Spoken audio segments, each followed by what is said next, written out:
Buonasera e ben ritrovati con il TG Flash di New Sicilia, di seguito i titoli più importanti del pomeriggio.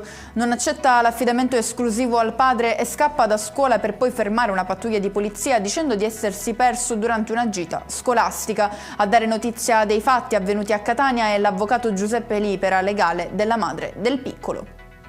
Ufficiale, il Catania torna nella sua storica casa. Il Catania Football Club ha annunciato l'acquisizione del centro sportivo Torre del Grifo Village, ex gioiello alle pendici dell'Etna a Mascalucia, pronto a tornare fulcro dell'attività sportiva rossazzurra.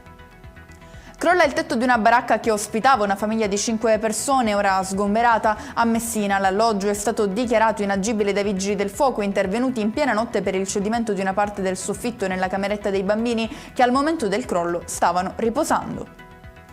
Il bacino del Mediterraneo è il mare più inquinato al mondo per la presenza di microplastiche. A lanciare l'allarme a Palermo è Fabrizio Pepe, professore ordinario del Dipartimento di Scienze della Terra e del Mare dell'Università del capoluogo siciliano, a margine della presentazione del progetto Maestri, volto a ridurre l'inquinamento. Chiudiamo con il meteo. Una nuova perturbazione si affaccia sull'isola portando con sé annuvolamenti e piogge sparse, diramato un'allerta gialla su Catania, Messina, Palermo e Trapani. E con questo è tutto, prossimo appuntamento domani alle 13:30, grazie per averci seguito, buon proseguimento di serata.